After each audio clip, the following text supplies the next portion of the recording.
The Galactic Council chamber buzzed with a low hum of alien voices, a cacophony of clicks, growls, and melodic tones blending into a symphony of arrogance. The towering figures of the council members loomed over the central dais, their forms a mix of shimmering scales, metallic exoskeletons, and translucent membranes. At the center of the room, a holographic projection displayed the insignia of the United Earth Federation, a simple blue and green emblem that seemed almost laughably primitive compared to the intricate symbols of the other galactic powers. "Humans," sneered Counselor Zorth, a reptilian being with iridescent scales that shifted colors with his mood.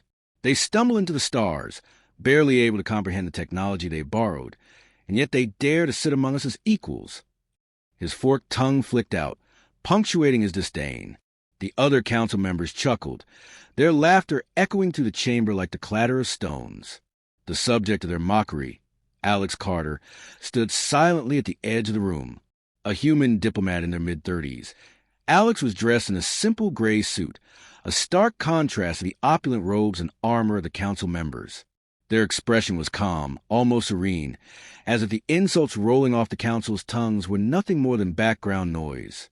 Alex's dark eyes scanned the room, taking in the faces of the beings who saw humanity as little more than a curiosity, a species to be tolerated but never respected. The laughter died down as King Vrax, a towering figure clad in obsidian armor, stepped forward. His species, the Kraldar, were known for their brutal conquests and unyielding pride. His voice boomed through the chamber, silencing the murmurs. "I have an announcement," he declared, his tone dripping with mockery. "My daughter, Princess Lyra, is a burden I no longer wish to bear. Her genetic defects render her useless to my lineage, and her presence is an embarrassment to my house. As such, I have decided to gift her to the humans." The chamber erupted in laughter once more, the sound sharp and cruel. Counselor Zorth leaned back in his seat, his scales shimmering with amusement. "A fitting match," he sneered.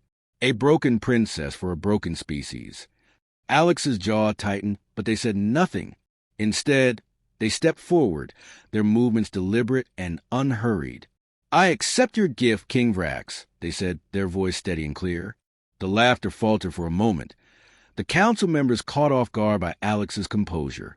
They had expected outrage, indignation, perhaps even a desperate plea for reconsideration. Instead, they were met with quiet dignity. King Vrax's eyes narrowed, his amusement fading into something darker. "Do not think this is an honor human," he growled. "She is worthless, a stain on my legacy. Take her and be done with it." Alex nodded, their expression unreadable. They turned to the side entrance, where Princess Lyra stood, her head bowed. She was slight, her pale skin almost translucent, and her silver hair fell in loose waves around her face. Her eyes, a deep violet, flicked up briefly to meet Alex's gaze before darting away. She looked fragile, like a creature that had spent her life in the shadows, afraid to step into the light. As Alex approached, the council's laughter resumed, louder and more derisive than before. "Good luck, human," Counselor Zorth called out, his voice dripping with sarcasm. "Perhaps you can teach her to sweep floors or polish your primitive tools." Alex ignored the taunts, their focus entirely on Lyra. They extended a hand, their gesture gentle and unthreatening. "Come with me," they said softly. Lyra hesitated, her eyes darting to the council members, then back to Alex. For a moment, it seemed as though she might refuse, might turn and flee back to the only life she had ever known. But then, slowly, she reached out and placed her hand in Alex's. The walk out of the chamber was long, the eyes of the council members burning into their backs. The laughter followed them, a cruel symphony that seemed to echo in the very walls. But Alex's grip on Lyra's hand was firm, their steps steady and unwavering. As they reached the doors, Alex paused and glanced back at the council. Their gaze was calm, almost pitying, as if they saw something the others could not.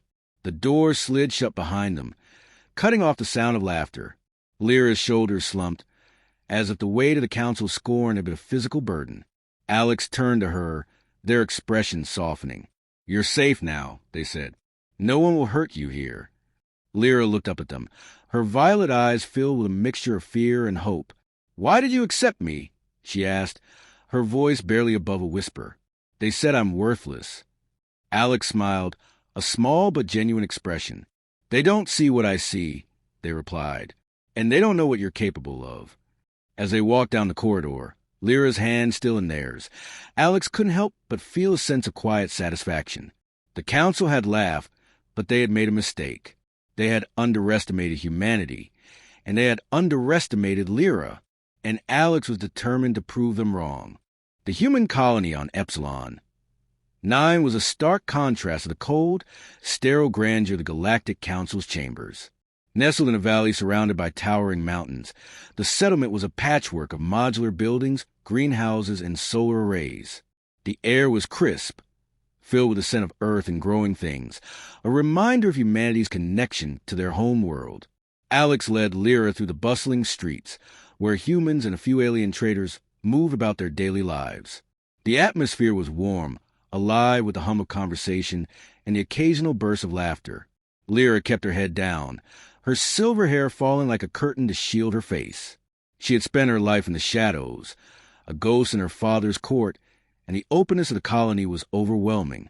She flinched at every sound, every glance in her direction, as if expecting the same scorn she had endured among the Crowdar. But the humans she passed didn't sneer or mock. They nodded politely, some even offering smiles, though their curiosity was evident.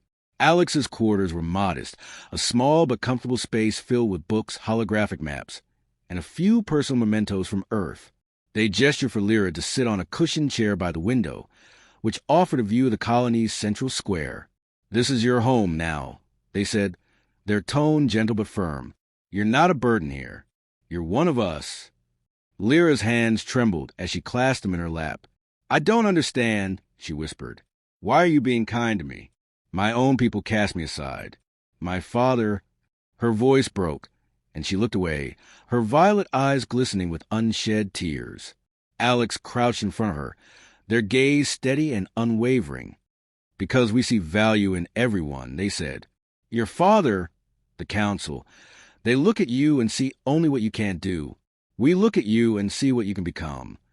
Over the following days, Alex introduced Lyra to the colony's routines. They showed her the greenhouses, where rows of crops grew under artificial light, and the workshops, where engineers tinker with machines and drones. They took her to the communal dining hall, where the aroma of freshly baked bread and simmering stews filled the air.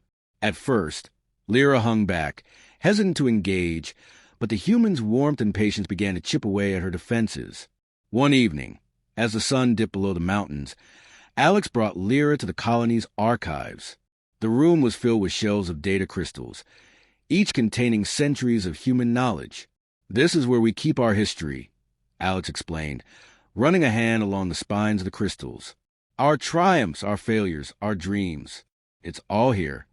Lyra's eyes widened as she took in the vast collection. "Why are you showing me this?" she asked. "Because knowledge is power," Alex replied, "and I think you have a lot of untapped potential." As the days turned into weeks, Lyra began to open up. She spent hours in the archives, devouring everything she could about human history, science, and culture. She was particularly fascinated by the stories of individuals who had overcome adversity to achieve greatness. Alex watched with quiet pride as Lyra's confidence grew, her posture straightening and her voice becoming steadier. One afternoon, while exploring a forgotten corner of the archives, Lyra stumbled upon a peculiar data crystal. Its surface was etched with symbols that seemed to shift and change as she looked at them. Intrigued, she inserted it into a reader. The holographic display that sprang to life showed schematics of ancient technology, far more advanced than anything she had ever seen. The symbols matched those she had seen in her father's vaults, relics of a civilization long gone. Alex was summoned, and together they studied the schematics. "This is incredible," Alex murmured, their eyes wide with excitement. "This technology predates the Galactic Council. It's from the First Age, when the galaxy was young." Lyra's heart raced as she realized the implications. "I've seen these symbols before," she said, "in my father's vaults. He thought they were meaningless, just decorations. But they're not, are they?" Alex shook their head. "No, they're a language, a key to something much bigger. They turned to Lyra, their expression serious. You have a gift, Lyra, a connection to this ancient knowledge. The council, your father, they didn't see it because they weren't looking. But we do. For the first time in her life, Lyra felt a spark of hope. She wasn't worthless. She wasn't a burden. She was something more, something the galaxy had forgotten. And with Alex's guidance, she was determined to uncover the truth. As the days passed, Lyra's abilities began to manifest. She could decipher the ancient symbols with ease, her mind unlocking secrets that had been lost for millennia. Alex worked with her, teaching her how to apply her knowledge, how to think critically and creatively. The humans in the colony rallied around her, offering their support and expertise. One evening, as they sat together in the archives, Lyra turned to Alex. "Thank you," she said, her voice steady and strong, "for seeing me, for believing in me." Alex smiled, their eyes filled with pride. "You don't need to thank me," they said. "You're proving them wrong every day. And that's the best revenge of all." Lyra's journey was just beginning, but for the first time, she felt like she belonged. The galaxy had tried to break her, but humanity had given her a chance to rise. And rise she would.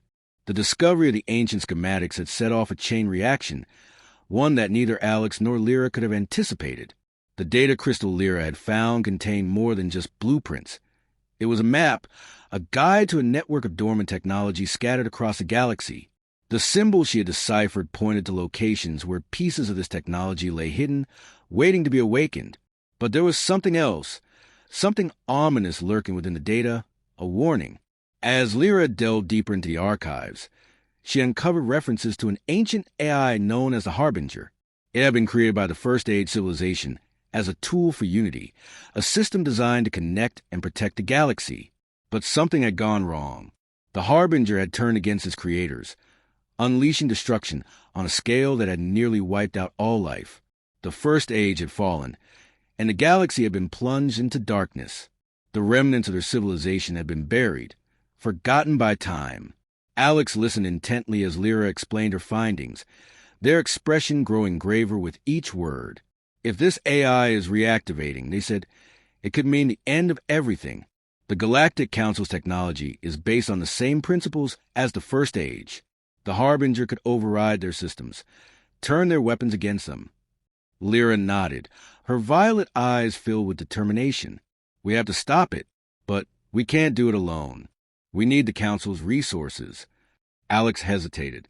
The Council had mocked them, dismissed them, treated them as lesser. Asking for their help would be a gamble, but there was no other choice. "We'll go to them," they said, "but we'll do it on our terms." The journey to the Galactic Council's headquarters was tense. Lyra sat quietly in the ship's cabin, her hands clasped tightly in her lap. She had spent her life in the shadow of the Council, a pawn in their political games. Now, she was about to stand before them as an equal, a key to their survival. Alex sat beside her, their presence a steadying force. "Remember," they said, "they need us more than we need them." When they arrived, the Council chamber was in chaos. Reports were flooding in from across the galaxy. Systems going offline, ships losing power, entire planets falling silent. The Council members were shouting over one another, their voices filled with panic. Councilor Zorth's scales were a dull gray, his usual arrogance replaced by fear. King Vrack stood at the edge of the room, his obsidian armor gleaming under the harsh light, his expression unreadable. Alex stepped forward, their voice cutting through the noise. "We know what's happening," they said. The chamber fell silent. All eyes turned to them. "The Harbinger is reactivating. It's targeting your systems, your technology. If we don't act now, it will destroy everything." The Council members stared at them, their disbelief palpable. "And how would you know this?" Zorth demanded, his voice trembling. "You're just human."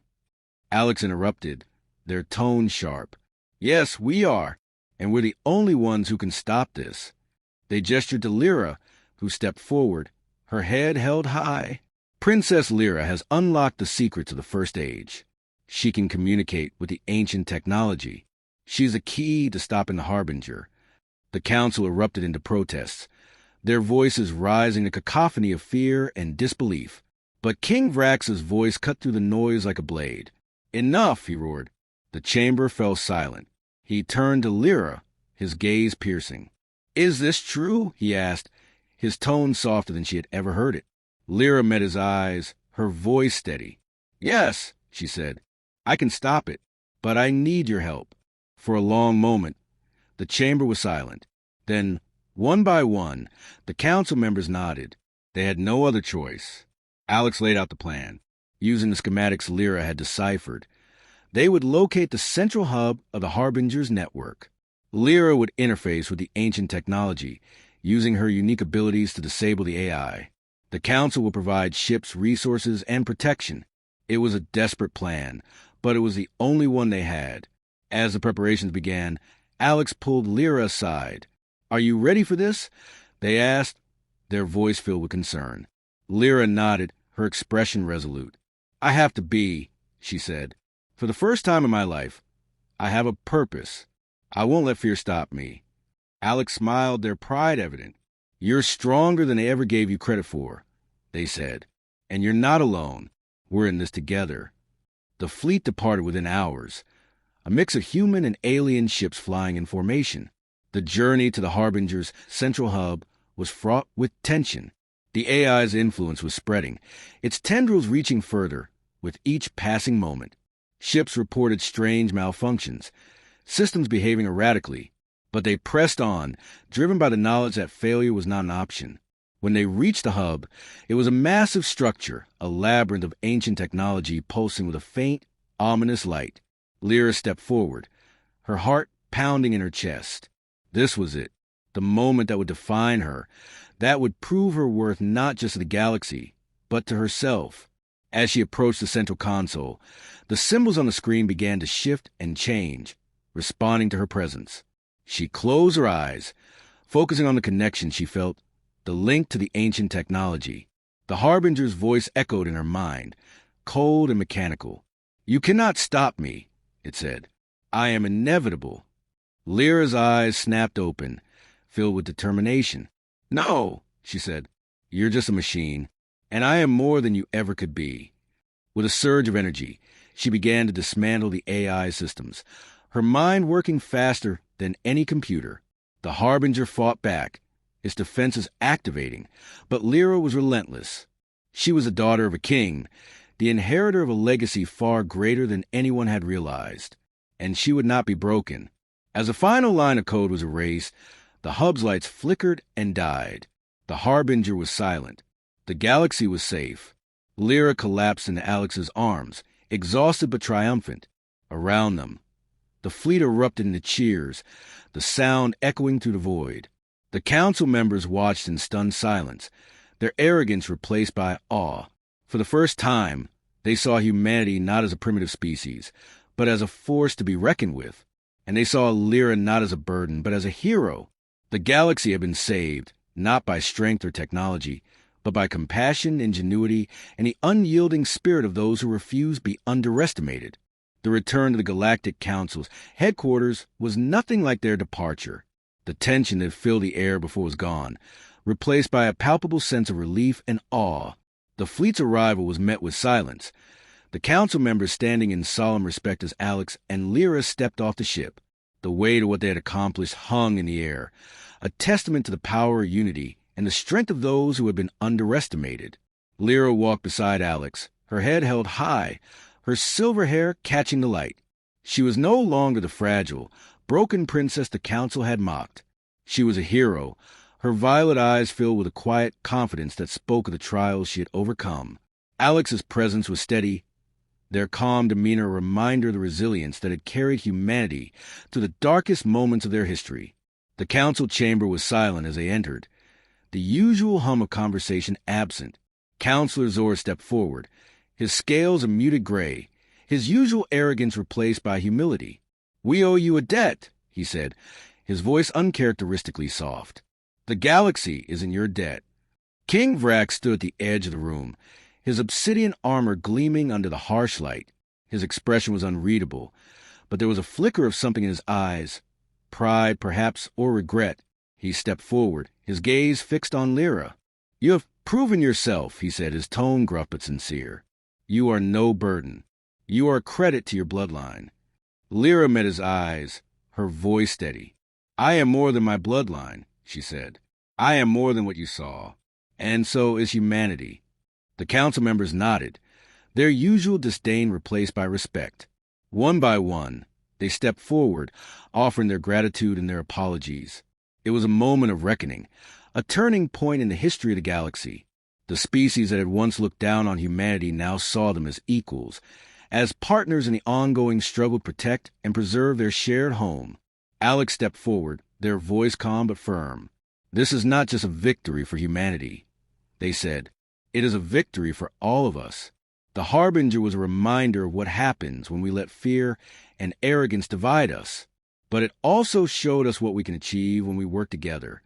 The council members murmured their agreement, their usual bickering replaced by a sense of unity. For the first time, they saw the value in compassion, in the willingness to look beyond appearances and see the potential in others. They saw the strength in diversity, in the unique abilities and perspectives that each species brought to the table. As the meeting drew to a close, Lyra turned to Alex. "What happens now?" she asked, her voice filled with hope. Alex smiled, their eyes filled with pride. "Now we build," they said. "We build a future where no one is cast aside, where everyone has the chance to prove their worth. A future where the galaxy is united not by fear, but by trust and respect." The days that followed were filled with activity. The council worked with humanity to establish new protocols, new ways of sharing knowledge and resources. Lyra became a symbol of hope, her story inspiring countless others who had been marginalized and overlooked. She worked alongside Alex, using her abilities to unlock more of the ancient technology, to uncover the secrets of the First Age, and use them to build a better future. The colony on Epsilon 9 flourished, becoming a hub of innovation and cooperation. Humans and aliens worked side by side, their differences no longer a source of division, but a strength. The greenhouses expanded, the workshops buzzed with activity, and the archives grew, filled with the knowledge of 1,000 worlds. One evening, as the sun set over the mountains, Lyra stood with Alex on a hill overlooking the colony. The air was filled with the sounds of laughter and conversation, the hum of life thriving against the odds. "We did it," she said, her voice filled with wonder. "We changed everything." Alex nodded, their gaze fixed on the horizon. "We did," they said, "but this is just the beginning. The galaxy is vast, and there's still so much to discover, so much to learn. But as long as we stand together, there's nothing we can't achieve." Lyra smiled, her heart filled with a sense of belonging she had never known. She was no longer the unwanted daughter, the burden cast aside by her father. She was a hero, a leader, a symbol of what could be achieved when compassion and determination overcame fear and prejudice. As the stars began to appear in the night sky, Lyra felt a sense of peace. The galaxy was vast, and the challenges ahead were many, but for the first time, she knew she was not alone. She had found her place, her purpose, and her family, and together, they would face whatever the future held.